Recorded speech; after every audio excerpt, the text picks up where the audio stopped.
Hello everyone, welcome और welcome back to my channel Eduvila official. हमारे YouTube channel Eduvila official में आप सभी का बहुत बहुत स्वागत है।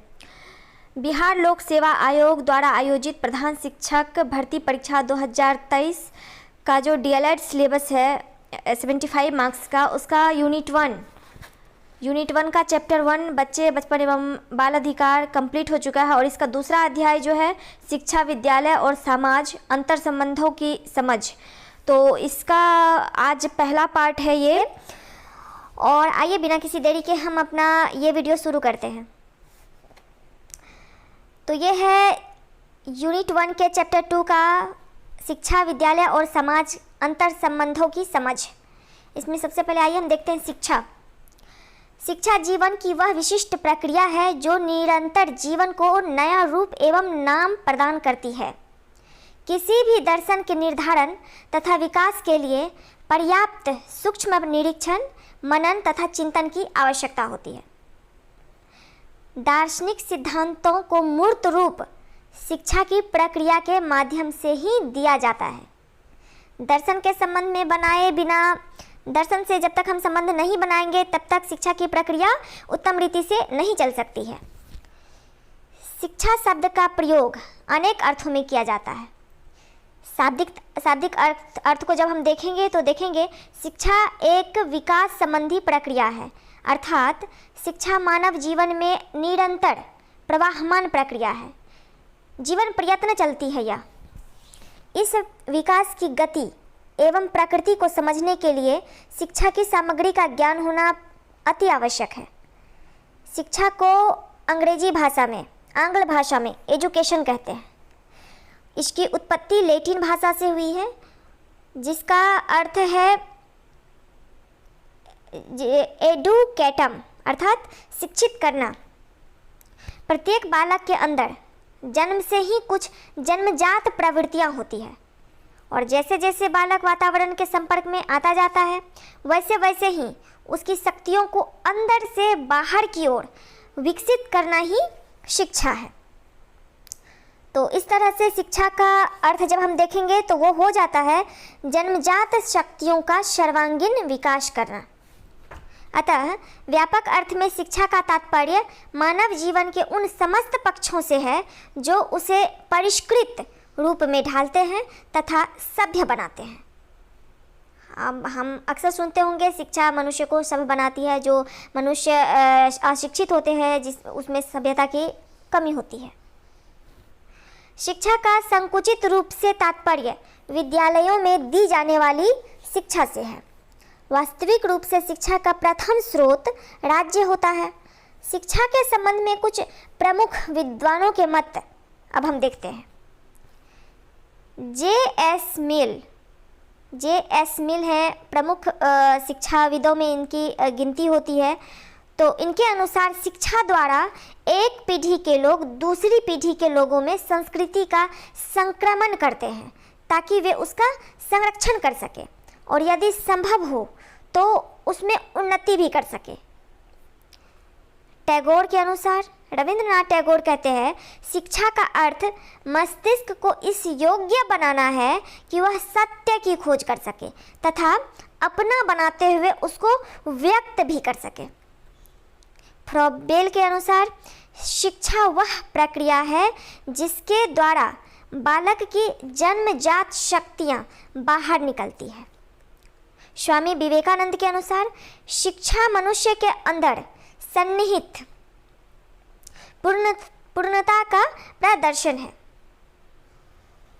कांट के अनुसार शिक्षा व्यक्ति की उस पूर्णता का विकास है जिसकी उनमें क्षमता है। सुकरात के अनुसार शिक्षा का अर्थ प्रत्येक मनुष्य के मस्तिष्क में अदृश्य रूप से विद्यमान संसार के सर्वमान्य विचारों को प्रकाश में लाना है। जे कृष्णमूर्ति के अनुसार शिक्षा संवाद की प्रक्रिया और स्नेह की अनुभूति है। पाल फ्रेरे के अनुसार शिक्षा का अर्थ संप्रेषण एवं संवाद है, न कि ज्ञान का हस्तांतरण। मैकेंजी के अनुसार शिक्षा के संकुचित अर्थ का तात्पर्य बच्चों द्वारा उनकी शक्तियों के विकास के लिए चेतनापूर्ण प्रयास से है।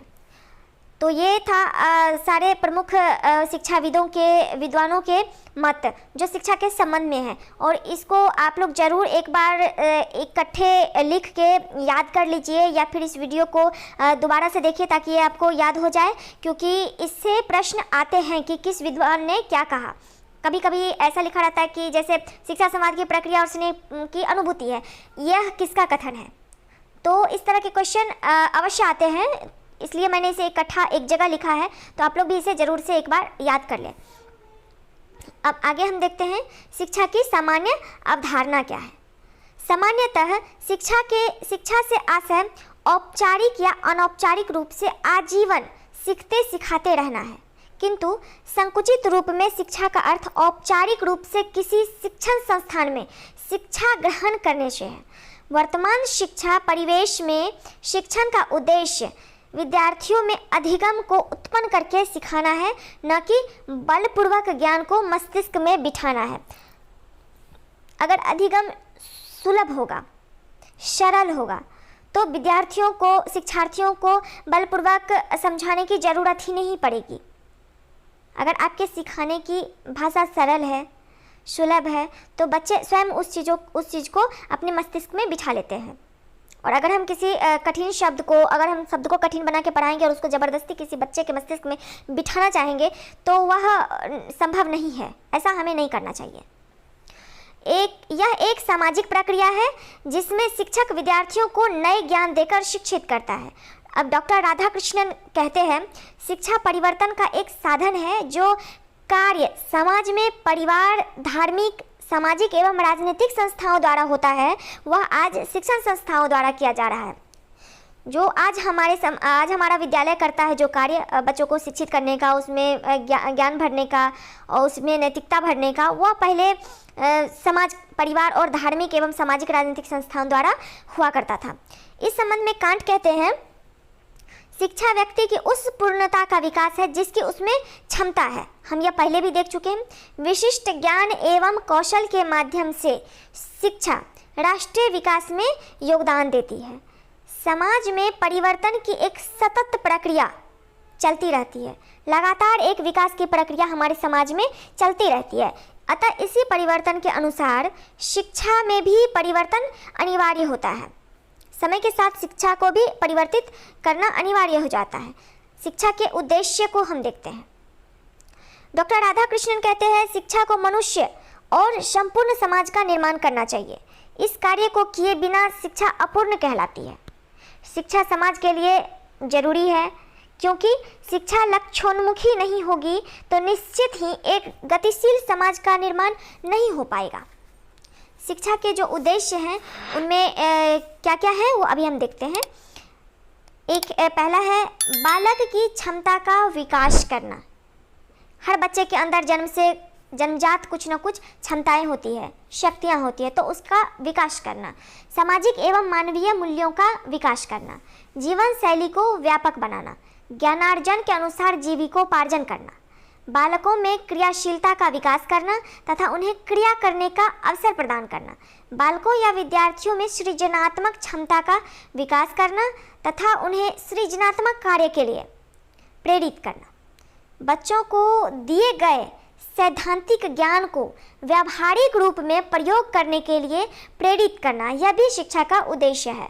बच्चों में आपसी सहयोग की भावना को उत्पन्न करना एवं सहनशीलता का भाव पैदा करना।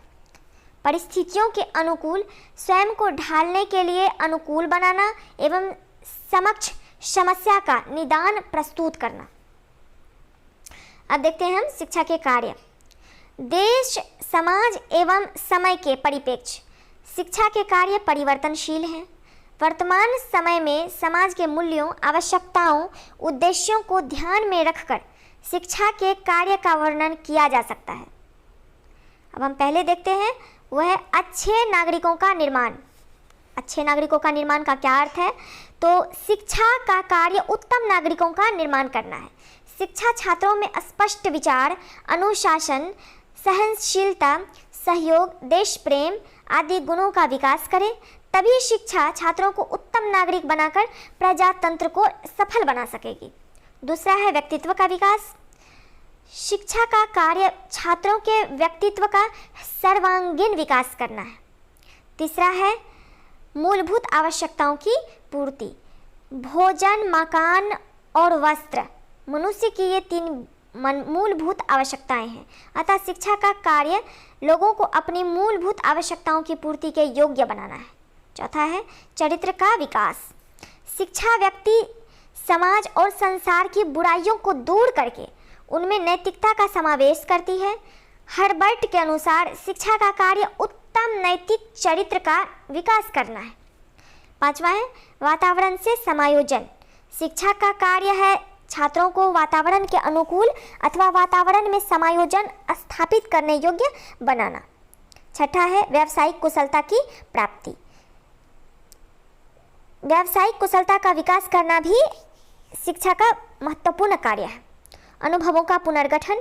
व्यक्ति अपने जीवन में अनेक अनुभव प्राप्त करता है, कभी अच्छा, कभी बुरा, कभी बहुत अच्छा और कभी बहुत बुरा। शिक्षा का कार्य इन अनुभवों का पुनर्गठन एवं पुनर्रचना करना है।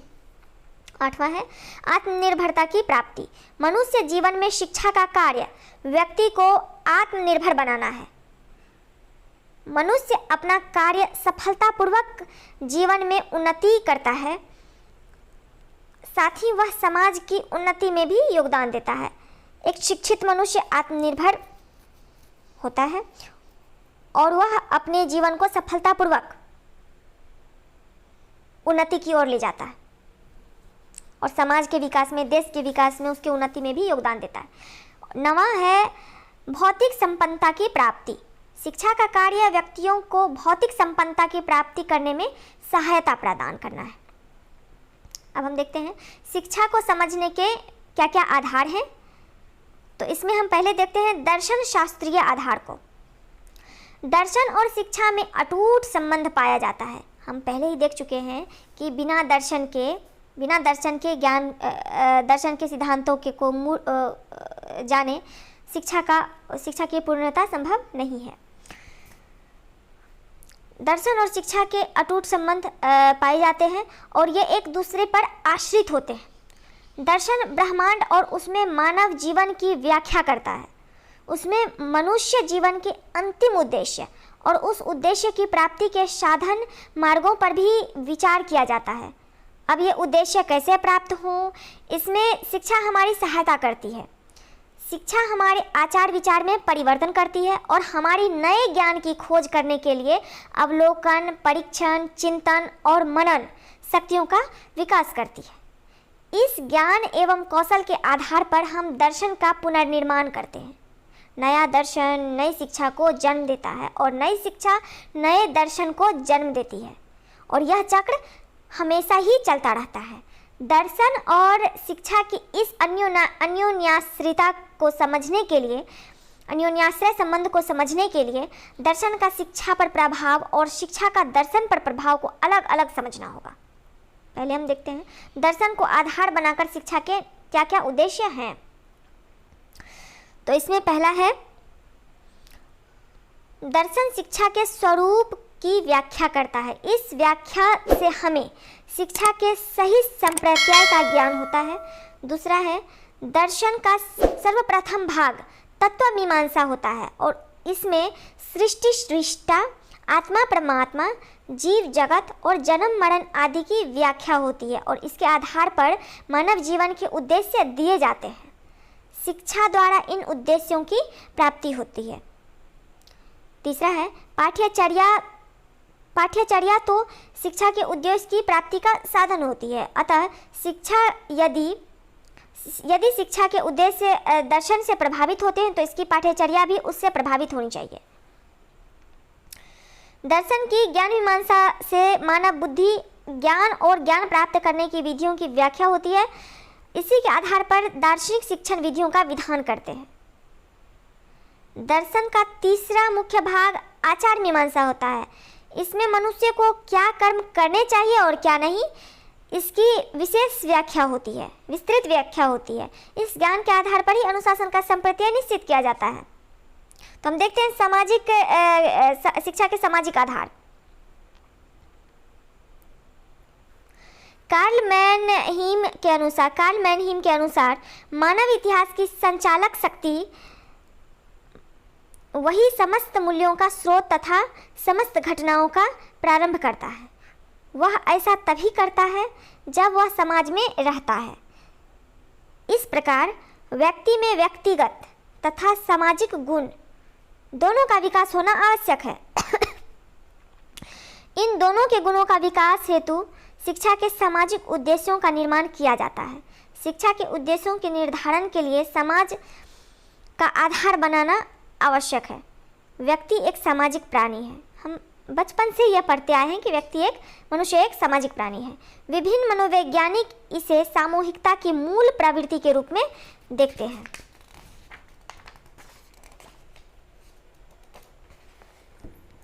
समाज में व्यक्ति का जन्म होता है, समाज में इसका पालन पोषण होता है, समाज में ही इसकी शिक्षा दीक्षा होती है, समाज में रहकर ही इनकी आवश्यकताओं की पूर्ति होती है और इसकी उन्नति होती है। अतः समाज की आवश्यकता, मांग, मान्यता, आदर्श आदि को आधार बनाकर शिक्षा के कुछ उद्देश्य हैं, वो हम बताने जा रहे हैं। पहला है सामाजिक गुणों का विकास, दूसरा है सामाजिक कुशलता का विकास, तीसरा है संस्कृति के संरक्षण एवं हस्तांतरण, चौथा है कुशल नागरिकता का विकास, पांचवा है सामाजिक प्रगति और छठा है अंतर सांस्कृतिक भावना का विकास। अब हम देखते हैं शिक्षा के राजनीतिक आधार। समाज की राजनीतिक विचारधारा शिक्षा के उद्देश्यों के निर्माण में महत्वपूर्ण भूमिका अदा करती है। किसी भी देश की शिक्षा उसके शासक वर्ग की विशेषताओं को दर्शाती है। साथ ही सभी प्रकार की सरकारें अपने लक्ष्य को प्राप्त करने के लिए शिक्षा के उद्देश्यों का निर्माण करती है। शिक्षा का कार्य राजनीतिक और राष्ट्रीय सुरक्षा को बनाए रखना है। शिक्षा के अभाव में सुरक्षा प्राप्त होना असंभव है। भारत पर अंग्रेजों के लंबे शासनकाल को हम सभी जानते हैं। इसमें वैज्ञानिक शिक्षा की कमी के कारण लोगों को विभिन्न समस्याओं का सामना करना पड़ा तथा अंग्रेजों ने भारत पर एक लंबे समय तक आधिपत्य रखा। किंतु आज भारत स्वतंत्र है। फिर भी वर्तमान में भी हमारे देश को सुरक्षा की अत्यंत आवश्यकता है। देश पर चीन और पाकिस्तान के आक्रमण तो हो ही चुके हैं और भारत की राजनीतिक तथा राष्ट्रीय सुरक्षा को बनाए रखने के लिए तैयार करना शिक्षा का ही कार्य है। इसलिए कहा गया है कि केवल शिक्षा से ही हमारी राजनीतिक सुरक्षा संभव है। साथ ही शिक्षा आधुनिक, वैज्ञानिक एवं तकनीकी शिक्षा, ये तीनों ही आधुनिक भी हो, वैज्ञानिक भी हो और तकनीकी भी हो, के प्रसार द्वारा ही देश की सुरक्षा एवं अखंडता को बनाए रखा जा सकता है तथा शिक्षा के समुचित विकास द्वारा ही आदर्श एवं सभ्य नागरिकों का विकास संभव है, जो भारत के भविष्य को नवीन ऊंचाइयों पर ले जाने में सक्षम हो। अब हम देखते हैं शिक्षा के मनोवैज्ञानिक आधार। शिक्षा स्वयं में छात्रों के व्यवहार में परिवर्तन लाने का साधन है। शिक्षा स्वयं में ही इतना शक्तिशाली है कि वह उसे जो कोई भी ग्रहण करेगा उसके व्यवहार में परिवर्तन आ जाएगा तथा मनोवैज्ञानिक मानव व्यवहार का अध्ययन है। ये दोनों परस्पर अंतः संबंधित है। शिक्षा का उद्देश्य छात्रों के व्यवहार में वांछित परिवर्तन कर उसके व्यक्तित्व का सर्वांगीण विकास करना है। इस उद्देश्य की प्राप्ति हेतु आवश्यक ज्ञान एवं कौशल शिक्षा मनोवैज्ञानिक द्वारा प्रदान किए जाते हैं। इस संदर्भ में पील महोदय का कहना है कि शिक्षा मनोवैज्ञानिक अध्यापक को उसके अपने विद्यार्थियों के विकास को समझने, उसकी क्षमताओं की सीमाओं एवं विस्तार को जानने तथा उसके सीखने की प्रक्रियाओं से अवगत होने में सहायता करता है। इस प्रकार से शिक्षा मनोवैज्ञानिक बालकों के व्यवहारगत कारणों को जानकर उसमें सुधार और उपचार करने का प्रयत्न करता है। एक अध्यापक शिक्षा मनोविज्ञान के द्वारा अच्छा शिक्षण कर सकता है तथा एक छात्र इसके ज्ञान के सहारे भली भांति अधिगम उद्देश्यों की प्राप्ति कर सकता है। शिक्षा मनोविज्ञान के द्वारा शिक्षण एवं अधिगम को बेहतर बनाने अर्थात शिक्षण को एक अच्छा शिक्षक एवं विद्यार्थी को एक अच्छा विद्यार्थी बनाने में सहायता मिलती है। शिक्षा मनोविज्ञान के कुछ उद्देश्य हैं। तो हम देखते हैं, पहला है विद्यार्थी को जानना, दूसरा है सीखने के लिए उचित वातावरण का निर्माण करना। पहले तो हम विद्यार्थी को जानेंगे, फिर उसके लिए एक उचित वातावरण को तैयार करेंगे। अनुशासन स्थापित करने में सहायक, समस्यात्मक बालकों की पहचान करना और उसमें सुधारात्मक उपाय करना। स्वयं को समझने में सहायक, अध्यापक को स्वयं को भी समझने के लिए यह शिक्षा मनोविज्ञान काफ़ी सहायता करती है। मार्गदर्शन एवं निर्देशन में सहायक, मापन एवं मूल्यांकन में सहायक और सीखने की कला एवं तकनीकी का विकास। अगला है शिक्षा के सांस्कृतिक आधार। शिक्षा का एक महत्वपूर्ण कार्य सांस्कृतिक सुरक्षा एवं उसका पीढ़ी दर पीढ़ी हस्तांतरण करना है। संस्कृति शब्द दो शब्दों से मिलकर बना है, सम और कृति, जिसका अर्थ है अच्छी तरह से किया गया कार्य। इस विचार से संस्कृति के अंतर्गत हमारे सभी उत्कृष्ट बौद्धिक, भावात्मक एवं शारीरिक कार्य सम्मिलित किए जाते हैं। ज्ञान, विज्ञान, कला और साहित्य, व्यवहार और कौशल संस्कृति को प्रकट करते हैं। संस्कृति किसी समाज के जीवन की संपूर्ण रीति है। इसलिए संस्कृति में आंतरिक एवं बाह्य आचरणों का मेल पाया जाता है। भारत के प्रथम राष्ट्रपति डॉक्टर राजेंद्र प्रसाद ने इस संदर्भ में कहा था, स्पष्ट रूप से संस्कृति में किसी समुदाय के सामूहिक उत्कृष्ट अनुभव को रखते हैं, जिसका संबंध हमारे खान पान, पहनावा, रहन सहन, रूढ़ियों और परंपराओं, धर्म, साहित्य, विज्ञान, कला कौशल, संगीत इत्यादि तथ्यों से आदर्श रूप में होता है। शिक्षा का कार्य इन सभी का संरक्षण करना है तथा पीढ़ी दर पीढ़ी स्थानांतरण। शिक्षा के द्वारा ही आज वेद, धर्मशास्त्र, साहित्य, विभिन्न विषयों का ज्ञान, मानवीय कृत्य, इतिहास, कला आदि हमारे समक्ष हैं, जो हमारे जीवन को प्रकाशित कर रहे हैं। संस्कृति स्वयं में समयानुसार परिवर्तन एवं परिवर्धन कर अत्यंत विस्तृत एवं समृद्ध हो रही है। वर्तमान में संस्कृति की सुरक्षा तथा इसका हस्तांतरण अति आवश्यक है। इसलिए शिक्षा का यह प्रमुख कार्य है कि वह समाज और उसकी निधि का अस्तित्व कायम बनाए रखे। जिस देश में शिक्षा के प्रसार का अभाव होता है, वहाँ की शिक्षा संस्कृति को सुरक्षित नहीं रख सकती है। परिणाम स्वरूप देश संस्कृति विहीन हो जाता है। अब देखते हैं हम शिक्षा के आर्थिक आधार। समाज के आर्थिक दशाएं, समाज की जो आर्थिक दशाएं हैं, उसकी शिक्षा के स्वरूप तथा उसके उद्देश्यों के निर्धारण में महत्वपूर्ण भूमिकाएं अदा करती है। प्रत्येक देश की उत्पादन की मात्रा, वितरण की पद्धति तथा आर्थिक व्यवस्था वहाँ की शिक्षा पर गहन प्रकाश डालती है। उत्पादन की मात्रा यह निर्धारित करती है कि शिक्षा पर कितनी धनराशि व्यय की जानी संभव है। वितरण की पद्धति आर्थिक व्यवस्था का सुसंगठन ही नहीं करती, अपितु सामाजिक एकता की स्थापना भी करती है। आर्थिक व्यवस्था शिक्षा के लिए समाज एवं सुविधाएं प्रदान करती है। साथ ही विभिन्न प्रकार की शिक्षा मनोवैज्ञानिक, व्यावसायिक एवं तकनीकी आदि के लिए अवसर प्रदान करती है। आर्थिक आधार के परिणाम स्वरूप आज ही विशेषीकरण पर अधिक बल दिया गया है। विशेषीकरण के फलस्वरूप विभिन्न प्रकार के कार्यों के लिए प्रशिक्षण के लिए शिक्षा के उद्देश्य को बनाया गया है। शिक्षा का इतिहास। शिक्षा का हमारे देश में क्या इतिहास रहा है? प्राचीन भारत में जब हम देखते हैं कि प्राचीन भारत के समय में शिक्षा की क्या व्यवस्था थी, तो उसमें देखते हैं कि भारत में शिक्षा प्राचीन काल से चली आ रही है।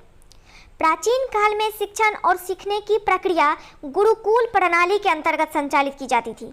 यह प्रणाली एक आवासीय अवधारणा पर आधारित थी, जिसमें छात्रों को धर्म और दर्शन के विभिन्न क्षेत्रों में शिक्षा प्रदान की जाती थी। सभी छात्र जो हैं वो गुरुकुल में रहते थे, अपने गुरु के सानिध्य में रहते थे और वहीं रहकर वो दर्शन और धर्म की शिक्षा ग्रहण करते थे। वैदिक काल में गुरु अभी तो शिक्षक हो गए हैं, लेकिन पहले इन्हें गुरु कहा जाता था वैदिक काल में।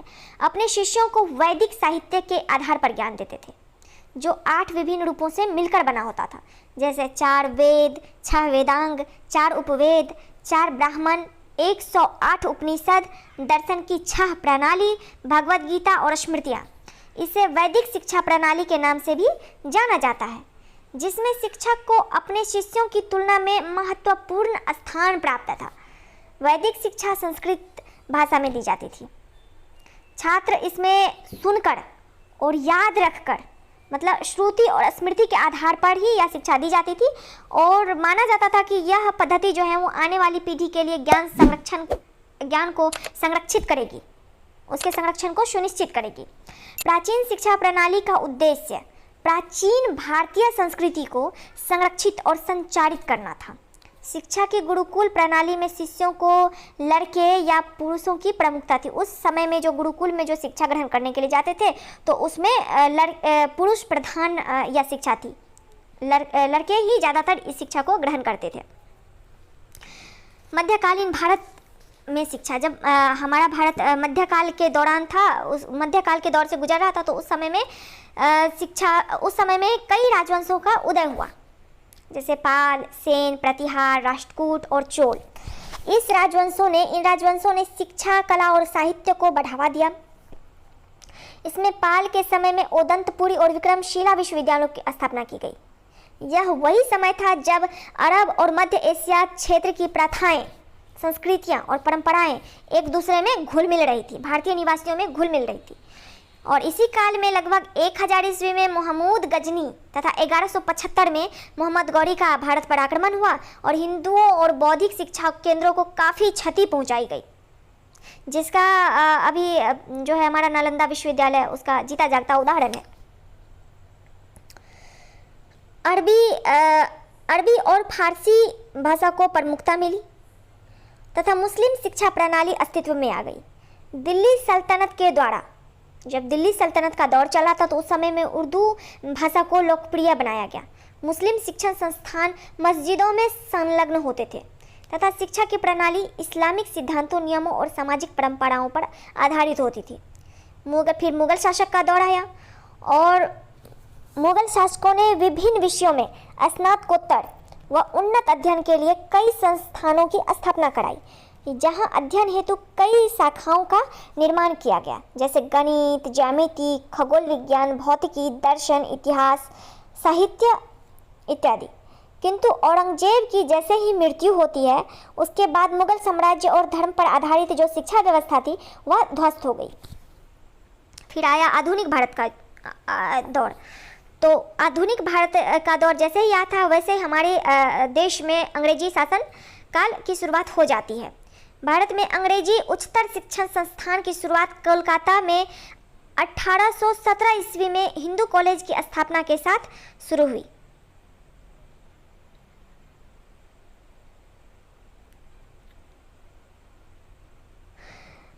वायसराय जो थे लॉर्ड मैकाले, उन्हीं की अनुशंसा के आधार पर 1857 ईस्वी में लंदन विश्वविद्यालय की शैली, जिसे हम ब्रिटिश शैली कहते हैं, उसी के आधार पर कोलकाता, मुंबई तथा मद्रास विश्वविद्यालयों की स्थापना की गई। वर्ष 1918 में हैदराबाद के निजाम उस्मानिया विश्वविद्यालय की स्थापना की, जिसमें उच्च शिक्षा का माध्यम उर्दू को बनाया गया। वर्ष 1913 से 1921 के मध्य 6 आवासीय शिक्षण समन्वित विश्वविद्यालयों की स्थापना की गई तथा सर सैयद अहमद द्वारा वर्ष 1875 में स्थापित अलीगढ़ मुस्लिम एंग्लो ओरिएंटल कॉलेज वर्ष 1920 में अलीगढ़ मुस्लिम विश्वविद्यालय बन गया। उल्लेखनीय है कि वर्ष 1925 में स्थापित इंटर यूनिवर्सिटी बोर्ड का नाम परिवर्तित कर भारतीय विश्वविद्यालय संघ कर दिया गया तथा इसके अंतर्गत सभी विश्वविद्यालयों के मध्य शैक्षिक, सांस्कृतिक और संबंधित क्षेत्रों के विषय में सूचना का आदान प्रदान किया जाने लगा। अब हम देखते हैं स्वतंत्रता के पूर्व, मतलब आधुनिक भारत में ही स्वतंत्रता से पहले जो है हमारे देश में उच्च शिक्षा का विकास किस तरह से हुआ। भारत में आधुनिक शिक्षा प्रणाली का विकास ब्रिटिश सत्ता की स्थापना के पश्चात ही प्रारंभ हुआ। चार्टर्ड अधिनियम 1813 के तहत ब्रिटिश भारत में वैज्ञानिक ज्ञान का प्रसार हुआ तथा इसके अंतर्गत ईसाई मिशनरियों को धर्म प्रचार की अनुमति दी गई। 1817 ईस्वी में कोलकाता में हिंदू कॉलेज तथा 1855 में प्रेसिडेंसी कॉलेज की स्थापना हुई। 1834 में बम्बई में एल्फिंस्टन संस्थान की स्थापना की गई। इसे उच्च शिक्षा की प्रथम नीति के रूप में जाना जाता है। ब्रिटिश सरकार के विधि सदस्य लॉर्ड मैकाले ने अपनी रिपोर्ट, इनकी जो रिपोर्ट थी 1835 की, उसमें धर्मनिरपेक्ष एवं वैज्ञानिक पद्धतियों पर आधारित पश्चिमी देशों की शिक्षा पद्धति के समान शिक्षा प्रणाली की अनुशंसा की। चार्ल्स वुड की अध्यक्षता में उच्च शिक्षा के विकास हेतु समिति का गठन 1854 में किया गया, जिसे हम वुड डिस्पैच के नाम से जानते हैं। यह उच्च शिक्षा से संबंधित प्रथम नीति है और इसे भारतीय शिक्षा का मैग्ना कार्टा कहा जाता है। वर्ष 1882 में लॉर्ड रिपन साहब जो उस समय में थे, डब्ल्यू हंटर की अध्यक्षता में, रिपन ने डब्ल्यू हंटर की अध्यक्षता में हंटर आयोग का गठन किया, जिसमें प्राथमिक शिक्षा के प्रसार संबंधी सुझाव दिए गए। इसके साथ साथ शिक्षा से संबंधित राष्ट्रीय शिक्षा परिषद 1905, कोलकाता विश्वविद्यालय आयोग 1917, हार्टॉग समिति 1929, सप्रू कमेटी 1934, वर्धा शिक्षा योजना 1937 एवं सार्जेंट योजना 1944 तैयार की गई। उसके बाद भारत को जब आज़ादी मिली, जब भारत स्वतंत्र हुआ, तब हम देखते हैं उसके बाद जो है शिक्षा का किस तरह से विकास हुआ। स्वतंत्रता के पश्चात शिक्षा के विकास एवं सुधार हेतु सरकार ने कई समितियों एवं आयोगों का गठन किया। इन्हीं समितियों एवं आयोग की अनुशंसा पर भारत में शिक्षा एवं अनुसंधान का मार्ग प्रशस्त हुआ, जिनमें से कुछ महत्वपूर्ण आयोग एवं समितियां राधा कृष्णन आयोग 1948, माध्यमिक शिक्षा आयोग 1952, भावनात्मक एकता समिति 1961, कोठारी शिक्षा आयोग 1964 से 66, आचार्य राममूर्ति समिति 1990, गणनाम समिति 1993, लिंग दोह समिति 2006, सैम पित्रोदा समिति 2006, डॉक्टर अनिल काकोडकर समिति 2011, केबी पवार समिति 2012, TRS सुब्रह्मण्यम समिति 2016 एवं राष्ट्रीय शिक्षा नीति 2020 है। तो ये था हमारा यूनिट